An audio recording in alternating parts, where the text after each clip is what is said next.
Iwuru nwafọ Igbo, gbasa ozi a, ọ dị mkpa. Thank you. As far back as 1949 and up to the Nigeria independence, Igbos suffered marginalization under the British. Despite this, and under the leadership of patriots, the likes of Nnamdi Azikiwe, Dr. Akani Ibiam, and Michael Obara, Eastern region emerged the fastest growing and industrializing economy in the world as at 1964, ahead of Korea, Taiwan, Malaysia, and Singapore. Today, Igbo marginalization has taken a horrifying turn and meaning. The question is, who really is marginalizing the Igbos? The Hausa? No, sir. The Yoruba? No, ma. The Fulani? Mbano. Actually, Igbo leaders and political leaders are behind the sustained marginalization of their peoples. Prior to Buhari and under President Ebere Jonathan, for example, power was in the hands of the Igbo elite.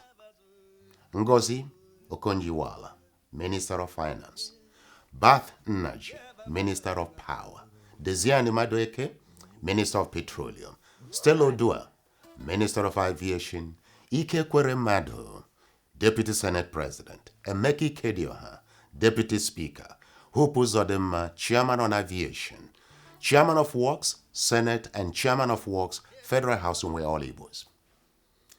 They had the power, influence, and state resources to transform Eastern region.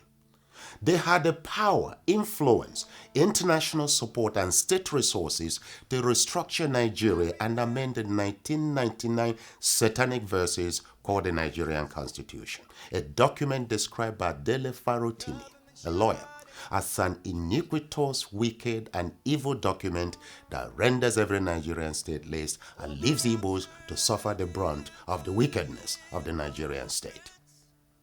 Consistently and over several years, Tony Nnadi and Ninas warned that Igbo people, the youth in particular, are being exterminated, impoverished, and traumatized under this obnoxious 1999 constitution, presided over by a caliphate-controlled federal government.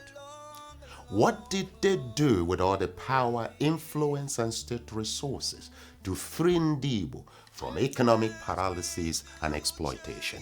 Nothing. Therefore, Igbo presidency, if and when it comes, will make no difference unless God grants nwafọ Igbo.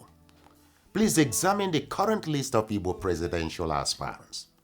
According to President Obasanjo, most 2023 presidential aspirants should be in prison if EFCC, ICPC did their job properly. The lesson is simple. Not every Nwachukwu, Mbeke, and Mboye is truly Igbo. Not every man in Ishiagu and red cap carries unadulterated Igbo genes. We need to scrutinize the sperms and womb that birth present and future leaders if Igbo is to survive the current and looming catastrophes. Today, I present a case study of the leadership of the highly successful minority Fulani race. Perhaps Igbo will learn one or two things, and for once agree that leadership has delivered incalculable costs. But to them, they don't have borders from Cameroon to Nigeria. But that's the thing, Your Excellency. How do we ensure that those who will be participating in this federal government largely funded program will be Nigerians? I see there is a lot of mistrust and misconception with regards to the Fulani man. The Fulani man is a global or an African person. He moves from the Gambia, from Senegal, and his nationality is just a Fulani man. And as a person, I may have my relations in the Cameroon, but they are also Fulani men. I have relations because from the maternal side, I'm a Fulani man. And that is why we want to educate people. A Fulani man sees himself as a Bayelsan, as somebody coming from the Niger Delta, because he speaks the Niger Delta language, which you and I don't. And of course, we would have to just take this as part of our own heritage, something that is African, and that we cannot just close the border and say the Fulani man is just a Nigerian or this. No.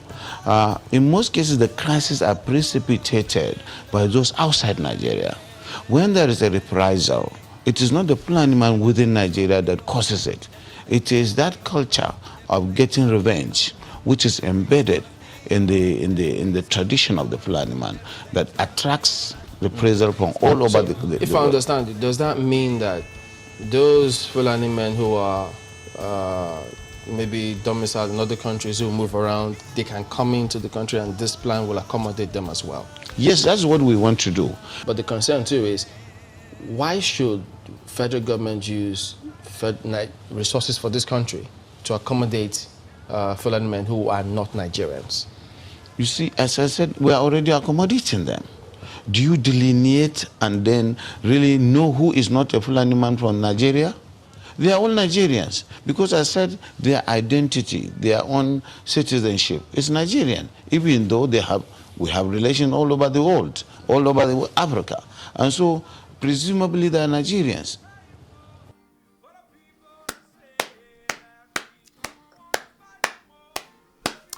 Did you hear that definition of the status of a Fulani man? As a global or African person free to move from the Gambia or Senegal across national boundaries, and his only nationality is Fulani. Ladies and gentlemen, Governor Bala Muhammad, one of the strategic thinkers and leaders of the Fulani race.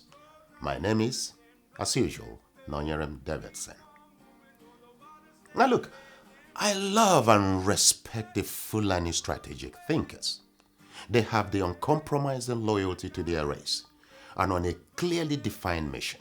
Make time to study their fingerprints and footprints, and you will find them more of a catalyst for tribal and national reawakening than a wholesale threat. They have left an indelible mark on Nigeria. How a rejected Berber tribe, driven to the desert by the Arabs, ended up colonizing and controlling the government and resources of one of the most educated and resourceful nations in Africa will remain of interest to students of history, military strategy, psychology, and immigration for years to come. As always, my mission in this series is to transform the mindset of Africa and leaders through case studies. Thank you. Let's start by asking the question, who are the Fulanis? The Fulani and Kanuris were originally all Berbers, a slightly darker Arab tribe who were treated with contempt by the full-blooded Arabs. Most Berbers were forced to flee North Africa into the desert due to vagrant habitual banditry. Some migrated to today's northern Nigeria from the Futajelon foothills and the Senegambia not long before the 1800s. Jihad followed, led by Usman Dan Fodio, in what turned out to be a quest for a homeland territory. By 1903, the Berber Fulanis had conquered and enslaved over 100 black African tribes in today's Sokoto, Zamfara, Kebbi, Katsina, Kano, Jigawa, Bauchi, and Gombe states. How could a handful of Fulanis fleeing repression achieve this level of success against heavily populated northern indigents? The answer is leadership, organization, and unity of purpose. Yes, but first, leadership. According to an ancient military strategist, Chinese of course, Sun Tzu, if you know the enemy and know yourself, you did not fear the result of 100 battles. Unquote. The Berber Fulanis know themselves and invest time and effort knowing their neighbors and enemies. There is equally a powerful but ungodly Greek philosophy on leadership, employed ruthlessly by the Romans and adopted by the Europeans. Now listen, have you ever wondered why Europe and America, home to Christian missions, brutalized Africa with Bible on one hand, slavery, exploitation, and racism on the other? According to Dr. Monroe, Greek philosophy on leadership conditioned the mindsets that fueled Africa's enslavement till this day. The Greeks believed that leadership is a product of natural endowment, meaning leadership is a product of birth traits, including fair skin pigmentation, thin lips, pointed nose, blonde hair, and blue eyes. Without these traits, one is born a slave. So, on arrival in Africa, they could not see these traits in our ancestors. They concluded that they had been blessed with enough slave labor created by the gods to fuel and power their empire. Consequently, while carrying the Bible on one hand, as they walked our ancestors like ox, even to death, they felt no guilt. When they assassinated our leaders, loot and impoverished the wealthy African continent, it was not a matter of conscience, for the gods chose Africa for slavery and exploitation, according to Greek philosophy. Similarly, behind Fulani victories, actions, and relationships are leadership, beliefs, and practices passed down generations as follows. A commitment to the territorial agenda of Usman Dan Fodio shapes their political agenda and aspirations. Nigeria is considered their great-grandfather's inheritance. A strongly held belief that with Arab blood, they are superior to other African tribes, second-rate citizens to be used for the good of the Fulani man. A culture of revenge killings that every Fulani, including elites in high places, subscribe to passionately. A duty to learn the languages of others for infiltration and economic, political, and religious advantages. The native language Fulfulde is reserved for planning and execution of policies and therefore rarely spoken in the presence of others. Now, a culture of unity, no public criticism or breaking ranks, both in good deeds and execution of anarchy, deceit, and chaos.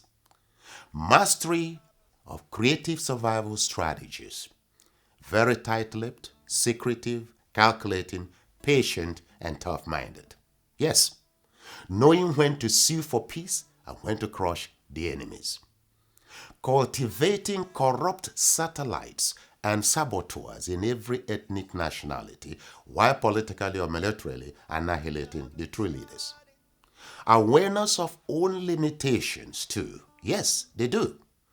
They're no good at frontal wars. Therefore, deceit, sabotage, and sudden killings in large numbers, particularly at night, is the preferred way to fight a war and drill fears into host communities.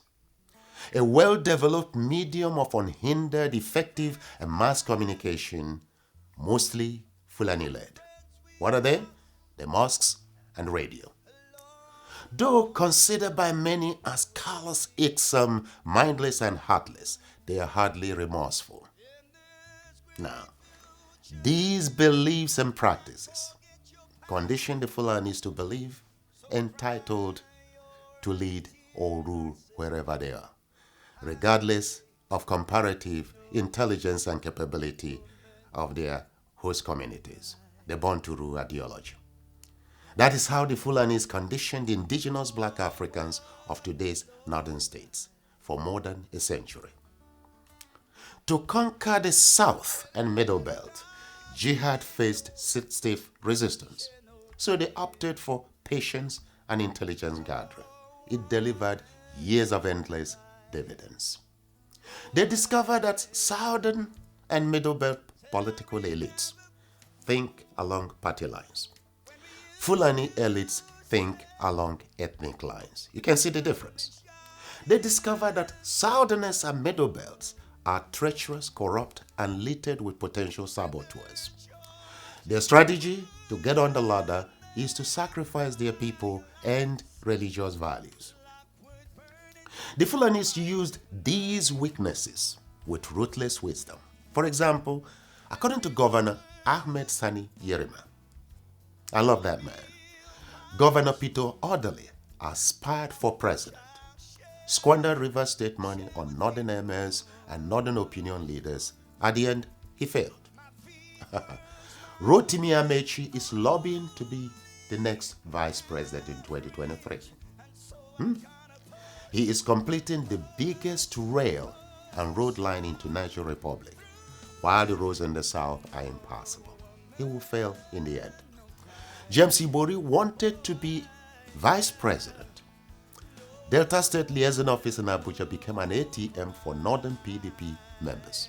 At the end, he failed and imprisoned.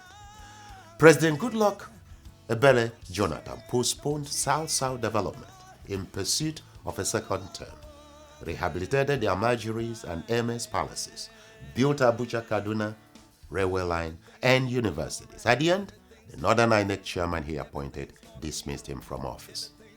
Now watch this. In recent times, for 2023 presidential ambition, in glorying fire victims of the Adeniji Adele Market, Lagos, Bola Tinubu donated 50 million to Katsina Market, ravaged by fire. He will fail. Ignoring market fires in the southeast, Nyesom Wike, for political ambition, donated 500 million to reconstruct Sokoto Central Market. He will fail too. The Fulani race, through leadership, organization, and unity of purpose, have scored successes never possible elsewhere on the African continent.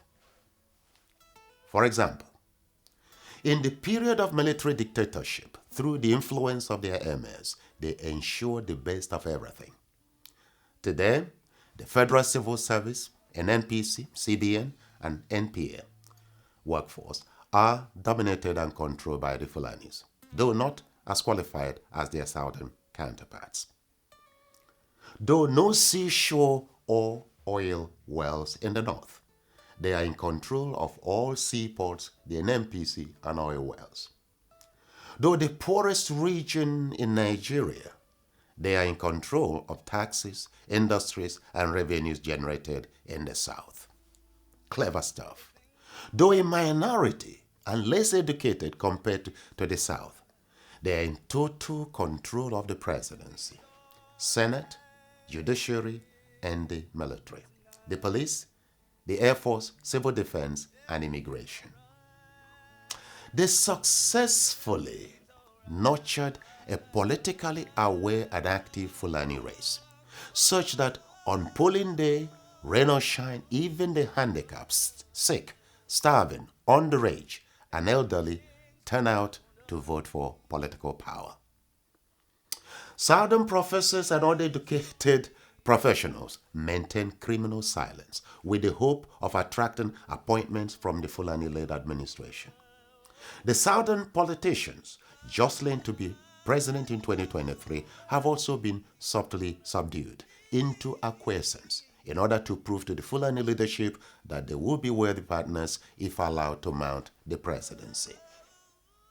Now, hopefully, you have figured out why the Fulani and their leadership are not moved by accusations of brutality, insensitivity, carnage, and illegal occupation of lands in Nigeria. It is worth noting that the Fulani's practice of borderless global citizenship, proclaimed by Governor Bala Mohammed, will never apply to Arab African countries like Tunisia, Morocco, and Egypt, and will not apply to Europe and America. These are superior races. You can now appreciate the wisdom in General Tsu's words. And you have just witnessed the handwork of a true and patriotic leadership. You may not like the sight, sound, taste, and smell of the outcomes. However, be bold to acknowledge the genius in the Fulani leadership. They are not our enemies, but aggressive competitors on a mission. That's my expectation for a true Igbo leadership. In part 2, I will address the failures of Igbo leadership and propose a way forward. Thank you.